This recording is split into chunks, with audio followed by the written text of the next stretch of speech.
This is CBC Winnipeg News.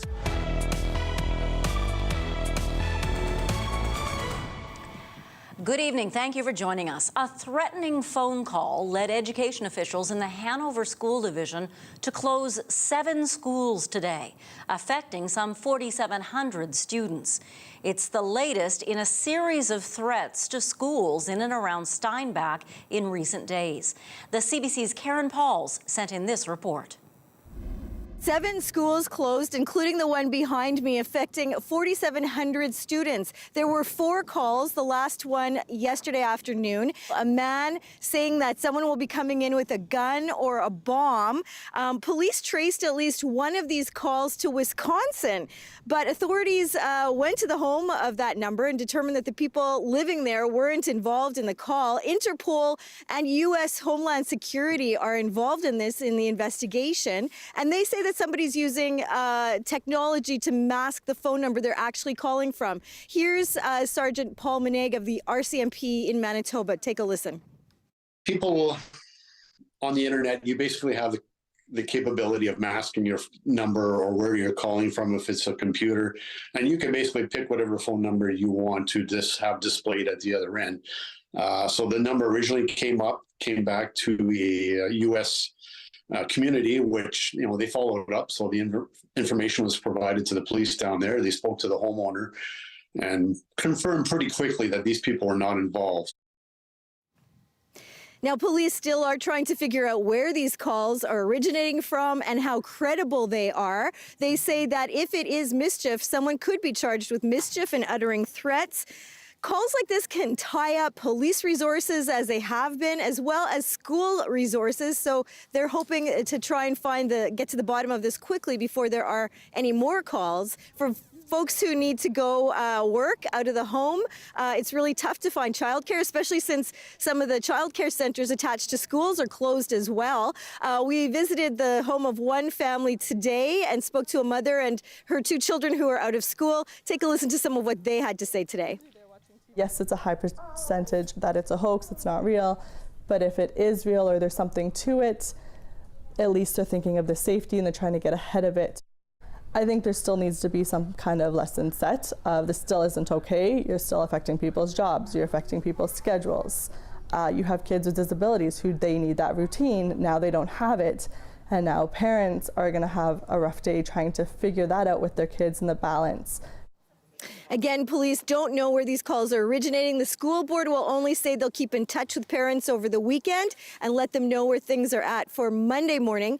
Parents say that they're hoping to get that information, try to ease any fears that the children are having.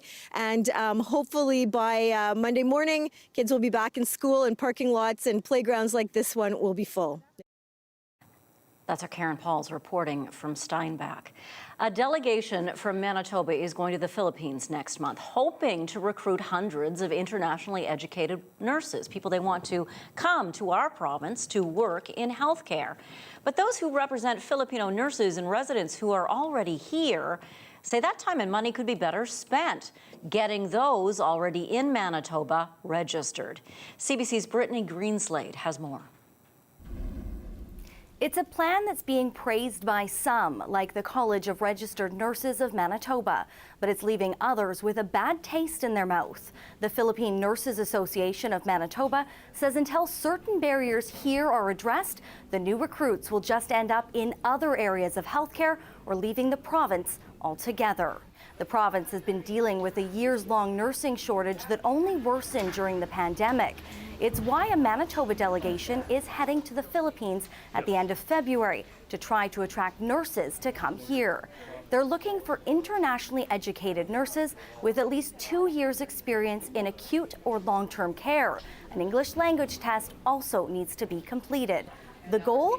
To hire qualified nurses to come to Manitoba, who would more easily pass Manitoba qualifications to become a registered nurse here. Well, the head of the Philippine Nurses Association, Marco Pena, says they support the initiative. Pena says the province should instead be investing more in internationally educated nurse residents already here.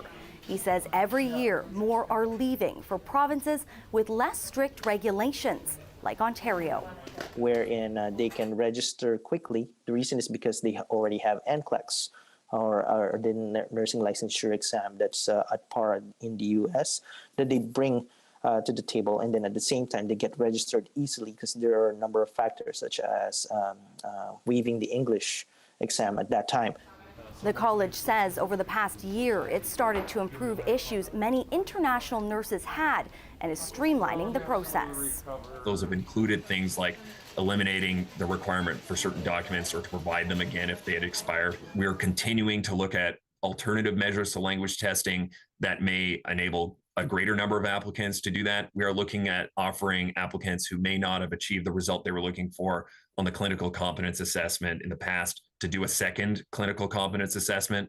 It says, according to the National Nursing Assessment Service, there are currently 191 applicants who have identified wanting to work here, and the college has 37 applications in progress. It's encouraging nurses to start that application process as soon as possible. Brittany Greenslade, CBC News, Winnipeg. Another well-known member of the PC government is stepping away from provincial politics. And this MLA is not waiting until the next election. CBC's Bartley Kivas has the story. Note as well. Cameron Friesen is the only MLA Morden Winkler has ever known. He was first elected in 2011 when the constituency was created and was re-elected in 2016 and 2019. Friesen won't be running for a fourth term this year. This is not a question of moving away from something. It is the opportunity of moving towards something, and that is the opportunity to candidate for the Conservative Party in the Portage-Lisgar constituency or the Portage-Lisgar riding. The pending retirement of MP Candice Bergen has created an opening in Portage-Lisgar. This is one of the safest Conservative seats in Canada, meaning whoever wins the party nomination will probably end up in the House of Commons. I take nothing for granted. This is going to be a race in which you will see competent candidates declare their intention to run. This will be a contested nomination. Friesen has served as Justice Minister, Health Minister, and Finance Minister. His departure from the legislature only adds to a party exodus. Of 36 PC MLAs in the legislature 1 year ago, a full third have either resigned or declared they won't run in the provincial election expected this fall. Friesen also leaves only weeks before the provincial budget. A new finance minister will be named in a cabinet shuffle expected soon. The premier won't say when. Stay tuned, there's more to come. The premier offered one hint about the contents of that budget. Funding for Winnipeg and other Manitoba municipalities is about to rise for the first time since 2016. I am very optimistic that there'll be a great news announcement for the city of Winnipeg and for all municipalities across this great province of ours. Another big question is whether her government can balance the budget this year for the first time since the start of the pandemic. Bartley Kivas, CBC News, Winnipeg. Winnipeg homeless shelters are preparing to help people escape the cold. This comes as the mild January we've had gives way to a deep freeze, taking hold right across southern Manitoba. As CBC's Josh Crabb reports, an emergency warming center has reopened to meet the community's needs. Well, the mission. Lawrence Corbier has a home but visits Lighthouse Mission to warm up and grab a bite to eat. That's because he spends his days outside, even in the bitter cold, cleaning up litter. My fingertips nearly froze a couple of times. But I seen a guy, he lost all his fingertips because they froze.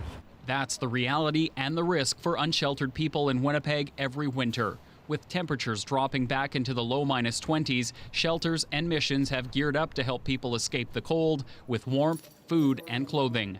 Well, we expect an increase in demand for sure for people seeking what we can give out for warm winter items. This new emergency warming center in St. Vital reopened its doors this week and gave Tabitha Andrusko a safe place to stay. I've been on the streets, anywhere, bus shacks or whatever. It was started by St. Boniface Street Links in partnership with the city following the death of a woman in a bus shelter in December. On Thursday night, the need was clear. In terms of our regular beds here, which were 15 beds, they were full. St. Boniface StreetLinks hopes to help at least 50% of the people who stay here during this cold snap find permanent housing. They do that by working with them at this table to help find them a place to stay through private landlords and property management companies. If it doesn't work out, then I don't know. I don't know what I'm going to do, because I sure don't want to be like living on the street every day. Silo Mission is also full. People who can't get a spot here may be redirected elsewhere at night. Considering we're at capacity and now bracing for even colder winter, colder weather, one of the things we're able to do is keep our spaces open all day long. Corbier feels fortunate he doesn't need to find a place to sleep. Some of them freeze and they die. They're freezing. He does what he can to help others in need by showing them where they can seek shelter. Josh Crabb, CBC News, Winnipeg. A new club in Brandon offers an oasis for those looking to enjoy a night out without alcohol. Club 1202 is the first sober bar to open in the Wheat City. Its goal is to promote healthy living and sobriety in the community. Chelsea Kemp has the story. The drinks pouring in Brandon's newest bar are missing an ingredient: alcohol. Club 1202 is the city's first sober bar. Located in the heart of downtown, it is looking to build community connections and offer a healthy, dry environment, one virgin Mai Tai at a time. The club's creator says the goal is to promote healthy living in the community. For a person recovering from addictions, it's important for people to sometimes meet new individuals and also have a place to go where there isn't alcohol. So it's for that population, but it's also for the general public. The Sober Club is run by Brandon's Community Health and Housing Association. It sits in the basement of an apartment complex owned by the organization. Crook says the idea for Club 1202 had been brewing in his mind for many years because he had a friend who struggled to find places to go while in recovery. Screen TV, and it's supposed to be for yoga, Zumba. The club will be a safe place for all ages to visit, Crook says, while helping people stay on their recovery journey. The club's resident sober bartender says creating new supportive social groups is key to a person's recovery goals. It's helpful because it's just an outlet that you have to go to where there's no pressure and you're not, you don't have to be worried that there's going to be temptations or anything like that. You can just actually come and have some fun. New guidelines released by the Canadian Centre on Substance Use and Addictions recommends no more than 2 drinks a week. Club 1202 will be serving up mocktails and musicians every Saturday night, along with games and a gym for visitors. The goal is to see the new Sober Club become a community hub and a place where people can enjoy a non-alcoholic beverage and making new friends. Chelsea Kemp, CBC News, Brandon. Every year, warming huts go up on the Nestawaya River Trail at the Forks. Now, the concept of a warming hut began as a means of getting people out of the wind and giving them a chance to warm up. But the huts have evolved over the years, and they've become part shelter, more art installation. The huts were placed out on the trail today, and artists shared their interpretations of what they think a warming hut is. The warmth in this case is not necessarily the temperature, but rather a feeling inside of us when we feel joy, excitement, when we have support from one another, and that's how we feel warm from inside. The creators of the huts used innovative materials and sculptural designs. Some, like this hut made of hay, have room for people to step inside and sit down. They could even lay down if they like. They're meant for people to touch and interact with them. The winning installations on these competitions were billed, and this one, We Still Dream, features a group of mythical creatures called the Herbivorians, who create a sense of home and warmth by being together and supporting each other. Each hut offers something a little bit different. It's a 50-foot by 50-foot snow structure, and it's 50 tons. So they had to build ice, which involves flooding over top of the ice that's already here, so the river could just hold this structure up. So they had to do that before we could even start building with snow here. And in the spring, when everything else melts quickly, this platform won't melt right away, so Winnipeggers will be able to see this piece float down the river. 6 new huts have now been placed along the Nestawaya River Trail. There are also some of them in Arctic Glacier Winter Park. That's the on-land part of the skating trail at the Forks. Huts from past years are there too. There will be a free outdoor concert tonight starting at 7:30 to complete and celebrate the competition. St. John's High School was selected to build a hut that students and staff designed named Azeo, which means to paddle backwards in Ojibwe. The designers say it was constructed with the purpose of exploring the history of the canoe and the paddle. Our Tyson Kostyk was there when they set up the hut.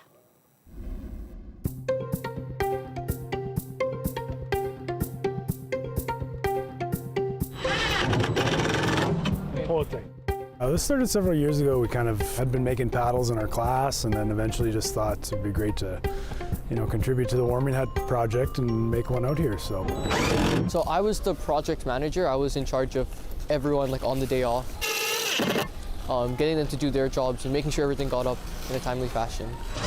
So growing up, my dad he did carpentry as a hobby, so I helped him out growing up. So when I saw the woods class, I just had to take it.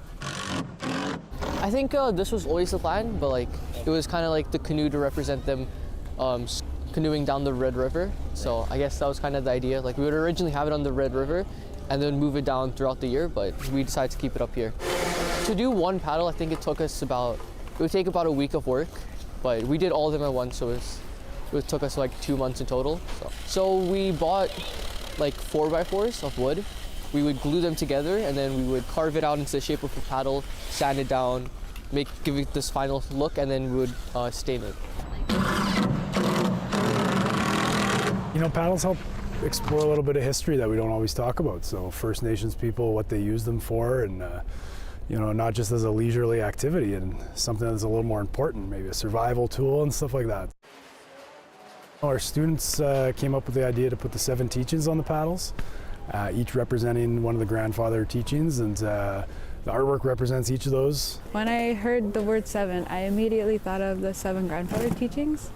This one is the eagle. It represents love. This one is Misabe, Bigfoot. Misabe represents honesty. Bear, Makwa, it represents courage. And this one is truth, Mikanek, turtle. Oh, this one is wolf, Mahigan. It's humility. It's the first time we've done something so large scale, so having them experience being an architect or being a designer was been an amazing experience.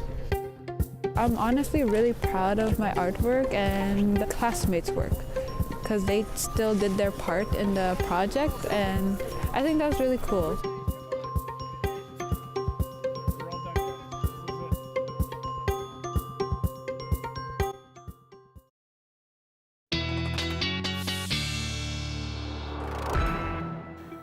Well done, students of St. John's High School in Winnipeg. That was beautiful, wasn't it, Fiona? Amazing.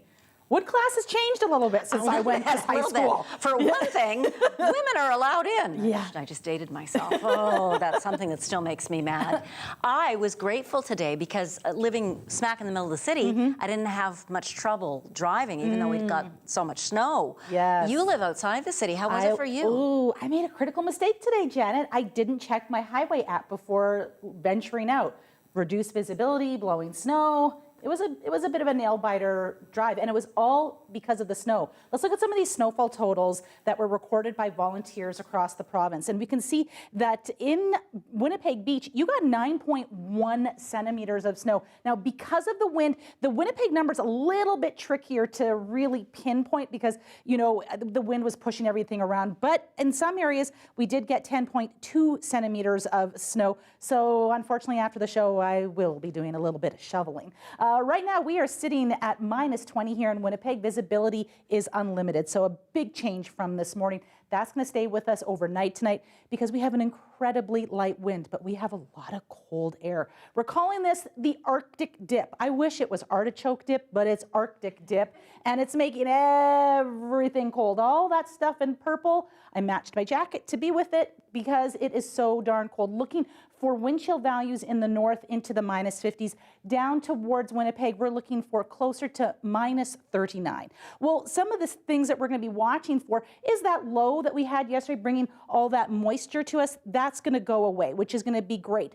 And hot on its heels behind it is going to be a ridge of high pressure. It's going to start clearing everything out. So we're going to look for a really nice clear sky through it for tonight. And you know what that means. When it's clear and crisp, it's cold. And so that's what we're going to be watching for the next 7 days. We're going to watch for this pattern to bring us some cloud in and out, but mostly we're going to be seeing sunshine. And that tells us right away that we need to wear mittens and all the layers. So tonight, we're going to be looking for -25 around midnight with a mostly clear sky, wind chill -35. Saturday morning, wind chill -39. Base temperature -29. -24 by lunchtime, full sunshine, very, very light wind. We're going to see that light wind staying with us all week long. -21 on Sunday, 21 on Monday, -20 on Tuesday. And Janet, look at this great photo sent to us by Abe. Now, this is Abe out running on the river trail. Now, my cutoff is -20. What about you? 8 degrees. Abe is stronger than us. Yeah, he's definitely stronger than me. Thanks very much, Fiona Odlum. We'll check back in with you in just a little bit. Now, an interesting fundraiser for the Cancer Care Manitoba Foundation was held today at Winnipeg's International Airport. It was held this morning when firefighters rolled up their pant legs for a good cause. They raised money for charity, one wax strip at a time. CBC videographer Trevor Brine was there. On the count of 3. 1, 2, 3. Let's get waxing! The first wave. Today, we're absolutely thrilled to be here with the Winnipeg Airport Authority, who is hosting a leg wax in support of Cancer Care Manitoba Foundation. That hurt. Firefighters do have an increased risk of cancer, and looking to rally the community around both the firefighters and the general community who is touched by cancer. And what's really incredible about it is that it's employee-driven. 3 years ago, I was diagnosed with bladder cancer. Went through the whole process of treatment. I'm happy to say I'm cancer-free now. This is awesome. It shows the support, the camaraderie with, you know, not just the firefighters, but just the whole WAA team. Everybody came together and showed support. It used to be just a cancer that retired firefighters would get, 70, 80 years old. Now we're seeing it affect younger firefighters that are still on the job. It's time to educate, bring awareness to it, and change the culture so we're saving lives in the future. Good for them. They knew it was for a good cause, so it was still fun, even though it might have hurt a bit. A gala celebration tomorrow evening wraps up Lunar, or Chinese New Year celebrations in our city. Manitoba Great Wall Performing Arts hosts its 2023 Chinese New Year celebration show at Club Regent Casino Event Center. CBC Manitoba is a proud sponsor of the event. I'll be there to MC part of the presentation. Manitoba Great Wall Performing Arts works with Chinese organizations in other cities to share the cost of flying in some spectacular performers from China for these celebrations. We got you a sneak peek this morning.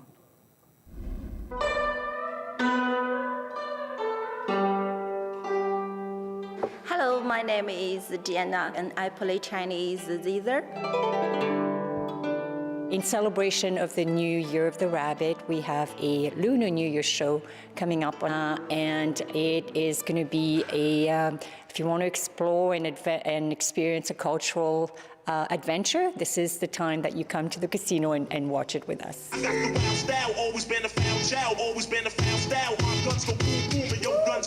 My name is Carson. I'm doing street dance performance in the event.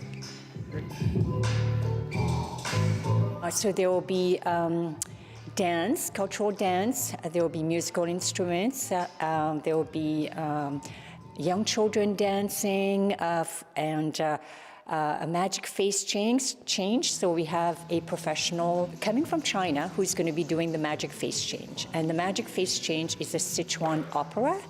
And it takes many, many, many years of practice before you actually can do the techniques of that performance. We've got a couple of principal ballet dancers who are going to be performing, and they're amazing. Like, I've seen them perform before, and it's not to be missed.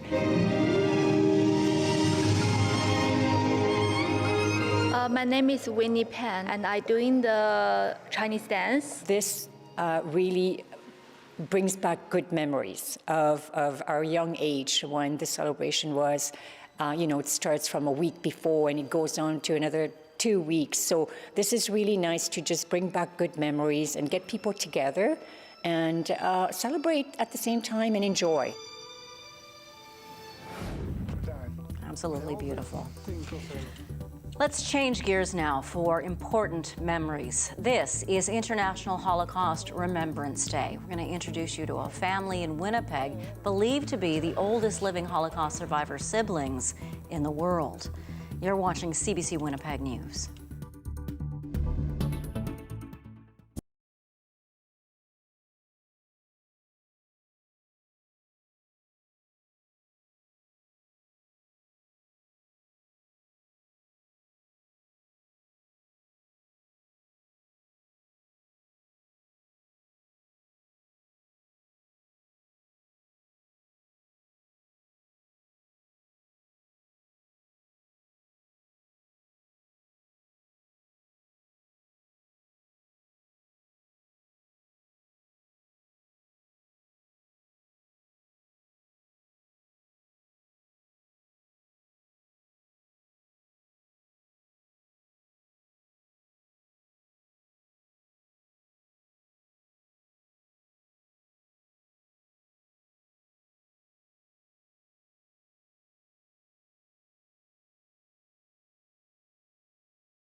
This is International Holocaust Remembrance Day, when the world remembers the 6 million Jews who were murdered before and during the Second World War.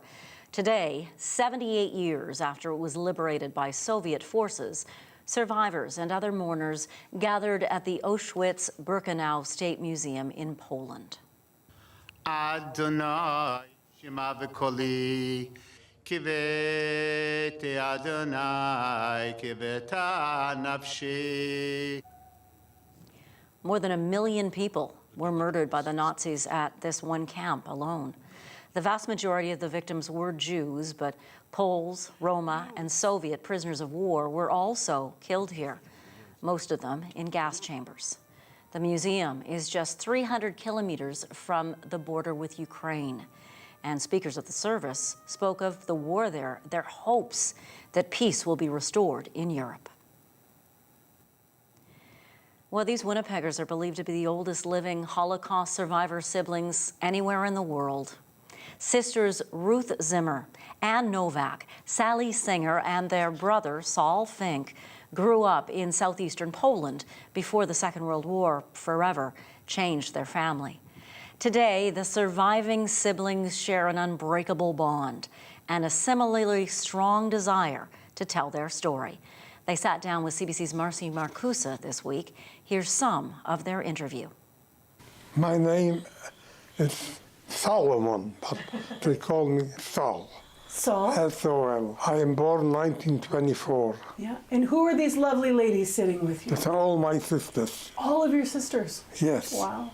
I am at the age that you don't tell anybody. 101. I told them. 101. He outed you.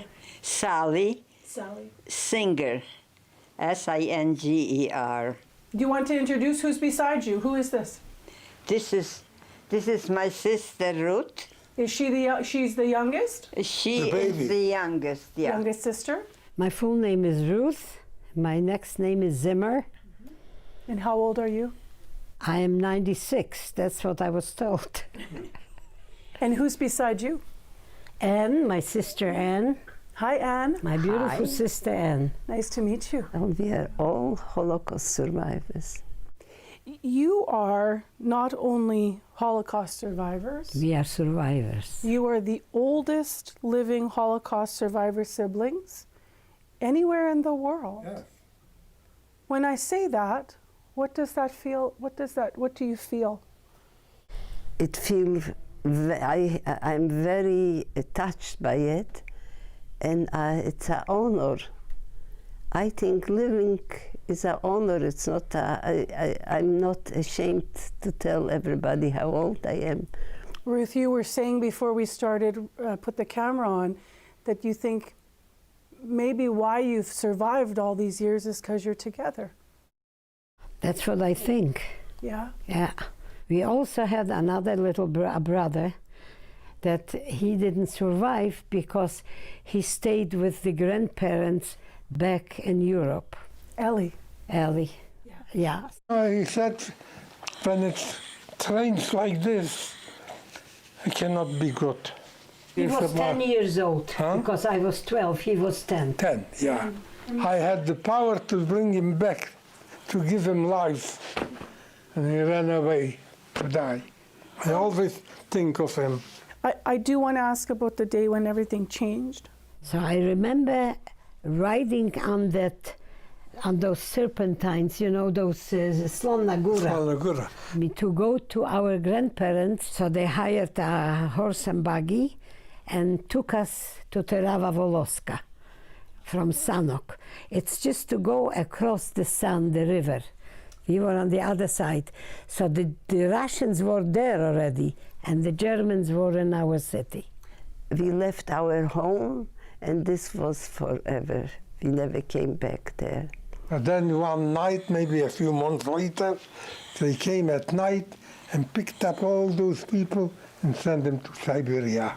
There, the Germans killed all the Jewish people, and those like us that went away to Siberia saved their life. Stalin needed people because his men were in the army and the women were. It was a war. Russia was went to fight with the Germans. So, but you see, our life was safe that way. And they sent us all to Siberia to work. We all worked. So in Siberia, you get taken, you realize you're working now for the Soviets at this camp, and you are doing the horseshoes with Sally. That was, everybody had to work. They had a saying in Russian, "Nie работаешь, nie kuszajesz." You don't work, you're not going to eat. So I remember sitting and just crying. I remember sitting, I sleep with my mom, my dad is here, he's sleeping with my dad. And Dad came over, I remember it like now, I feel like crying. He says, "My child, that's all I can give you is my fingers. Here, start biting my eater, here, start biting." That I should bite his fingers, that should be my meal. Everybody went out from that factory that we were, and the war is over. The whole street was coming out. We heard on the radio, the war is over, the war is over. You know, I'm getting the goose pimples now. Obviously, it's going to be painful. Why do you want to share? I think that it's important. People have to know what can happen. We made sure that our children know, and we hope that they're going to pass on to their children.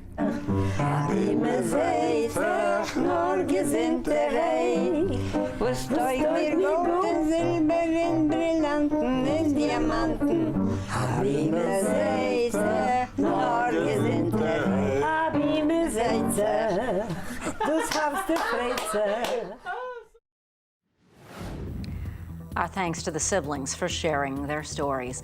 After the break, how many more nurses are needed to help victims of sexual assault or intimate partner violence in Manitoba? That's a question a lot of people are asking, and we'll tell you what we've learned after the break. You're watching CBC Winnipeg News.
We have been learning more tonight about how many times victims of sexual assault or intimate partner violence have been left waiting for care that could lead to a conviction.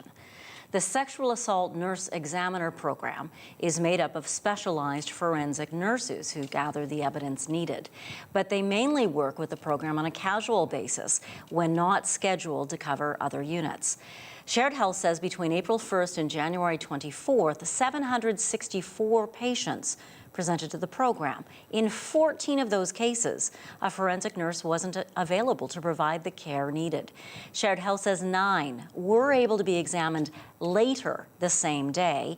One patient had to return the next day, and remember, that's without showering or bathing. And 4 ended up declining to be examined. The province announced last year $640,000 annually to support the program and hire permanent positions. But some of the nurses who work in the program aren't happy with how the funding's being used. For one thing, they'd like to see nurses hired at a classification that would allow them to visit patients at other healthcare facilities, not just Health Sciences Centre, where the program is based. It's difficult enough for these patients to make that decision to seek care. And if they choose to seek that care anywhere other than HSC and then have to be told that they need to come into HSC, it's re-traumatizing. We have had situations where they choose not to come and see us. So patients are being missed and not seeking that care because that's just one more barrier that they have to get through. Monica Warren, Chief Operating Officer of Provincial Health Services and Chief Nursing Officer for Shared Health, says they are working to grow the program at HSC for now. The stage of our stabilization around the service or building it up was not intended to have HSC nurses travel to other sites. Unless there was an extreme situation, the intent is for these staff to stay in our hub site, which is HSC, and support via telehealth those that are referring in from other sites. We may get to that point in the future, but we're certainly not there now. Shared Health says 5 of the 7 new permanent physicians have been filled so far, and training will start in the coming weeks.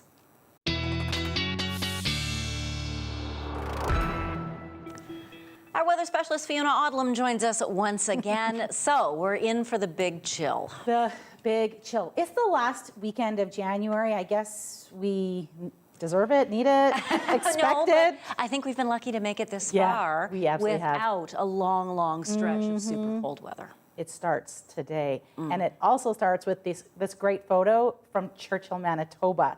This comes to us from Christoph. Now, look really closely here. That fox, their feet are not touching the ground. They are leaping into the weekend. Thank you, Christoph, for letting me share this picture. And this one was sent to me. It cracks me up. Janice, this doe showed up at the mobile COVID clinic in Pinawa. Thank you, Janice, for sending us that picture. Well, here we go. Minus 18 here at the Forks, minus 20 in Selkirk, minus 19 in Steinbach. Right now, if you are commuting outside of the city, you're going to see a really light wind, so we don't have that same drifting snow problem that we did this morning. And as we go further north, Churchill is now back to minus 31, and Gillam looking to be one of the coldest spots right now in the province. We still have this extreme cold warning. Expect this to stick around really for the next couple of days. So keep monitoring the Environment Climate Change Canada website for this, because I'm expecting this little spot to start filling in. And even Winnipeg is not part of this extreme cold warning yet. It's all because of this Arctic air pouring in. We're going to watch it rebound and come up and down, but on Sunday it gets incredibly cold as we enter into the work week, and then you think on Monday it's better, and then it comes back on Tuesday. We're going to be watching for a break in this as we look into next week. So this is a 1-week issue. This cold air is going to come in. I want you to keep an eye on these little gray dots here. You're thinking to yourself, okay, maybe we've got some snow coming. This ridge of high pressure just keeps all that moisture away, and we're just going to watch for cold, clear skies really all throughout the weekend. In towards the south zone of the province, we do see that remnant snow over towards Western Ontario, so do be careful of that if you're in that zone, because we could see a little bit of blowing snow in your region. because you still have a bit of a wind there tonight. Northwest 20, gusting 40, overnight low of minus 28 in Red Lake. Now, Winnipeg, minus 28 as well. Wind chill value minus 37. Going to be a bit breezy tonight in Emerson, not too long. That won't be an all weekend event, but maybe a bit breezy overnight tonight. And then as we look towards the northern portion, we're going to be looking for temperatures to be incredibly cold, minus 31 in Churchill. And Janet, with the wind chill, is going to feel like minus 51. Oh my goodness. Yeah. Thank you so much, Fiona. You're welcome. Bundle up, everyone. Hey, why not stay home and check this out? A series of short animated films premieres on our streaming channel, CBC Gem, today. These stories examine grief from an Indigenous perspective. We meet the Manitoban who wrote one of the films and composed music for it after the break. You're watching CBC Winnipeg News.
A new series of animated short films premieres on CBC Gem today called How to Lose Everything.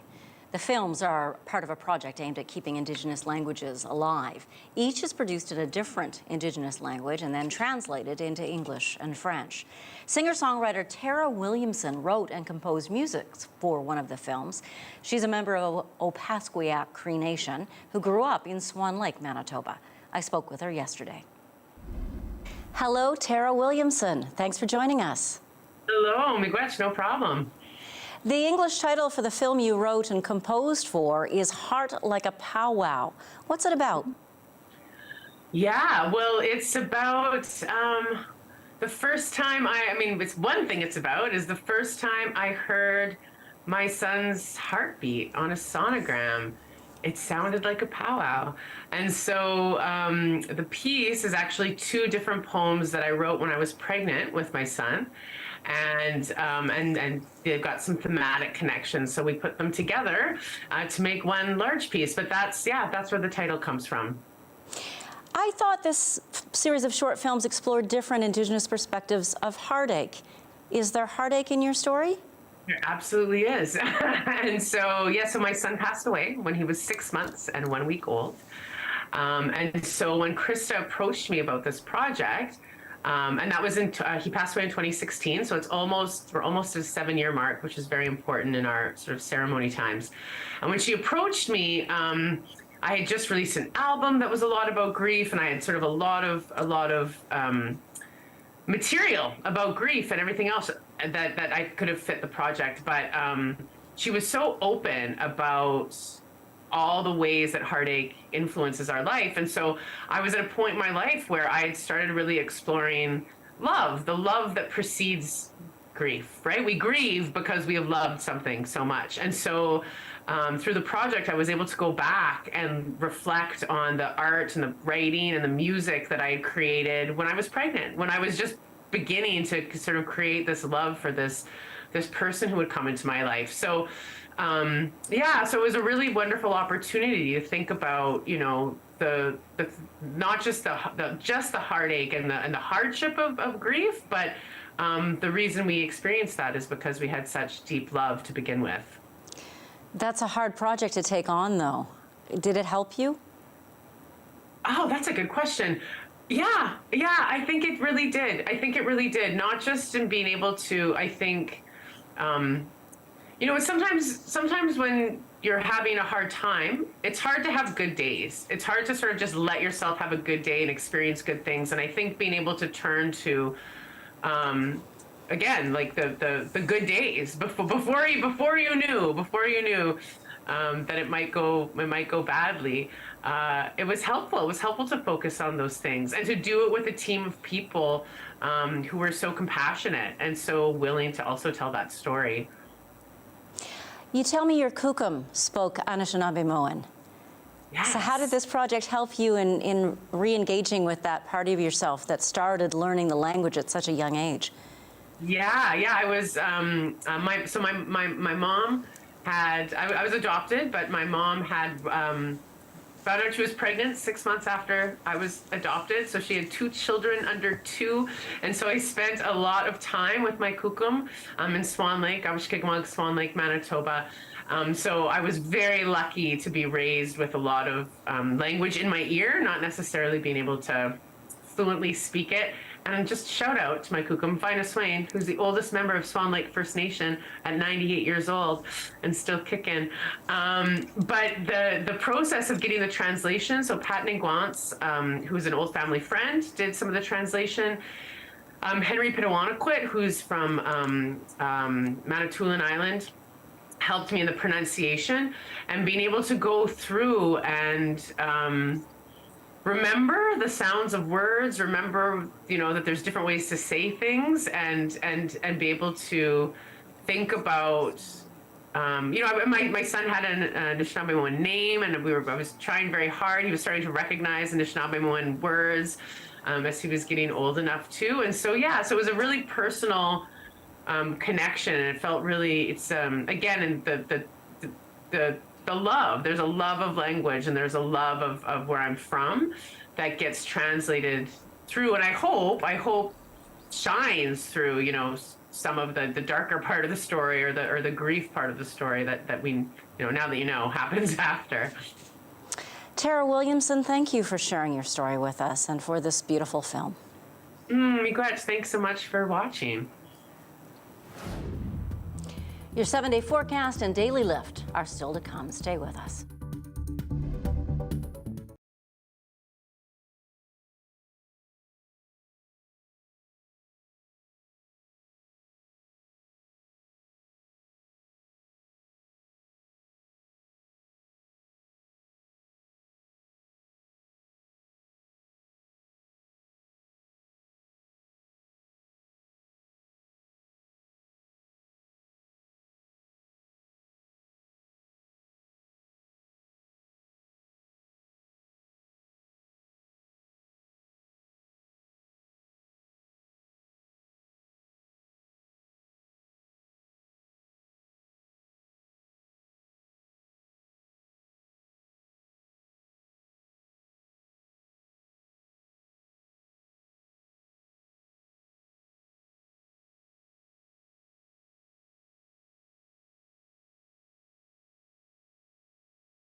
here's your early warning. Find that extension cord for your vehicle. You'll thank me later. Looking for wind chill values tonight to get extremely cold, and you're going to need it for the next 7 days as temperatures just plummet well below the 30-year average.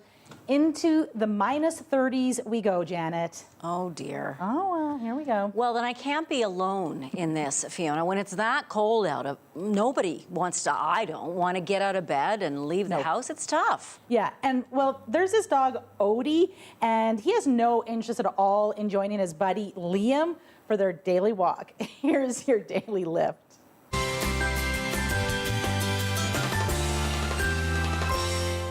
See, look at Liam is ready for a walk.